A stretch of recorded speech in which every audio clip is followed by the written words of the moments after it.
மற்றொரு அண்மை செய்தியை பார்க்கிறோம். சென்னை கிண்டியில் உள்ள ஐஐடி வளாகத்தில் பொங்கல் பண்டிகை கோலாகலமாக கொண்டாடப்பட்டு வருகிறது. விவரங்களை செய்தியாளர் ராஜேஷ் வழங்க கேட்கலாம். ராஜேஷ், கிண்டியில் உள்ள ஐஐடி வளாகத்தில் பொங்கல் விழா கொண்டாடப்படுகிறது. விவரங்கள் என்ன? ராஜலட்சுமி வணக்கம். நாடு முழுவதும் நாளைய தினத்தில் பொங்கல் பண்டிகை என்பது மிக சிறப்பாக கொண்டாடப்பட இருக்கிறது. இதற்காக பல்வேறு தரப்பு மக்களும் தங்களுடைய இல்லங்களுக்காக பொங்கலை கொண்டாடுவதற்காக தயாராகி கொண்டிருக்கக்கூடிய சூழ்நிலையில் அரசியல் கட்சி தலைவர்கள் தற்பொழுது பொங்கல் விழாவை இன்றைக்கே கொண்டாடக்கூடிய நிகழ்வுகளை நம்மால் பார்க்க முடிகிறது. குறிப்பாக மத்திய கல்வித்துறை அமைச்சர் தர்மேந்திர பிரதான் ஐஐடியில் நடைபெறக்கூடிய அந்த பொங்கல் விழாவில் கலந்து கொண்டு பாரம்பரிய உடையணிந்து பொங்கல் விழாவை கொண்டாடி வரக்கூடிய அந்த காட்சிகளை பார்க்க முடிகிறது. ஐஐடி மாணவர்கள் பாரம்பரிய உடையை அணிந்து கொண்டு அவர்களும் இந்த பொங்கல் பண்டிகையில் பங்கேற்றிருக்கிறார்கள். பொங்கல் வைத்து அதே போல கலை நிகழ்ச்சி உள்ளிட்டவைகள்லாம் இடம்பெற்றிருக்கிறது. மயிலாட்டம், ஒயிலாட்டம் உள்ளிட்டவைகள்லாம் களை கட்டி இருக்கக்கூடிய அந்த காட்சிகளையும் நம்மால் பார்க்க முடிகிறது. இந்த ஆண்டு தேர்தலை முன்னிட்டு பொங்கல் பண்டிகை என்பது மிக சிறப்பாக அனைத்து அரசியல் கட்சி தலைவர்களுமே கொண்டாடுகிறார்கள். குறிப்பாக பிரதமர் மோடி இன்றைக்கே தன்னுடைய வாழ்த்தை தெரிவித்திருக்கிறார். உழவுக்கு முக்கியத்துவம் அளிக்கும் வகையில் இந்த பொங்கல் பண்டிகை என்பது சிறப்பாக கொண்டாடப்பட வேண்டும் என்பதில் அவர்கள் தீவிரம் காட்டியிருக்கிறார்கள். அந்த வகையில் தான் மத்திய கல்வித்துறை அமைச்சர் ஐஐடியில் நடைபெறக்கூடிய அந்த பொங்கல் விழாவில் கலந்து கொண்டிருக்கிறார்.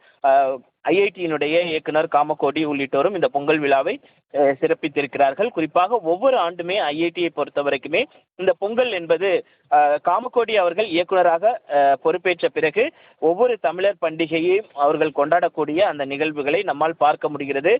குறிப்பாக இந்த பொங்கல் பண்டிகையை பொறுத்த வரைக்குமே உற்சாகமாக மாணவ மாணவிகள் உற்சாகமாக கொண்டாடி வரக்கூடிய அந்த காட்சிகளையும் பார்க்க முடிகிறது. இதன் காரணமாக ஐஐடி முழுவதுமே அந்த இயற்கை சூழலாக கரும்பு, மஞ்சள் உள்ளிட்டவைகள் கொண்டு அலங்கரிக்கப்பட்டிருக்கிறது. பொங்கல் பானை வைத்து பொங்கல் கொண்டாட்டங்களில் ஈடுபடக்கூடிய அந்த காட்சிகளையும் நம்மால் பார்க்க முடிகிறது. இந்த பொங்கலை பொறுத்த வரைக்குமே திராவிட பொங்கலா அல்லது தமிழர் பொங்கலா என்ற ஒரு கேள்வி எழக்கூடிய ஒரு சூழ்நிலையில் மத்திய அமைச்சர்களுடைய பார்வை என்பது சென்னை பக்கம் திரும்பி இருக்கிறது, தமிழகம் பக்கம் திரும்பி இருக்கிறது. குறிப்பாக கடந்த சில நாட்களுக்கு முன்பாக பாஜகவினுடைய செயல் தலைவராக இருக்கக்கூடிய நிதின் நபீன் அவர்கள் ஏற்கனவே கோயம்புத்தூர் வந்து அவர் அங்கு பொங்கல் விழாவை கொண்டாடி இருந்தார். அதனைத் தொடர்ந்து தற்பொழுது தர்மேந்திர பிரதான் ஐஐடியில் இந்த பொங்கல் விழாவை கொண்டாடி சிறப்பித்து வரக்கூடிய அந்த காட்சிகளை நம்மால் பார்க்க முடிகிறது. ராஜலட்சுமி, விவரங்களை வழங்கியதற்கு நன்றி ராஜேஷ்.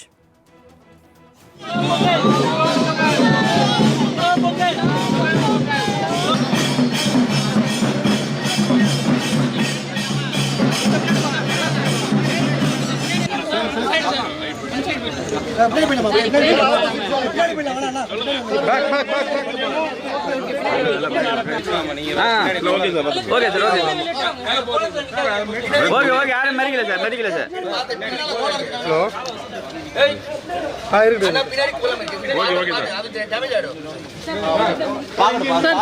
பாக்கட்டு சார் ஒரு மார்க் போடல அங்க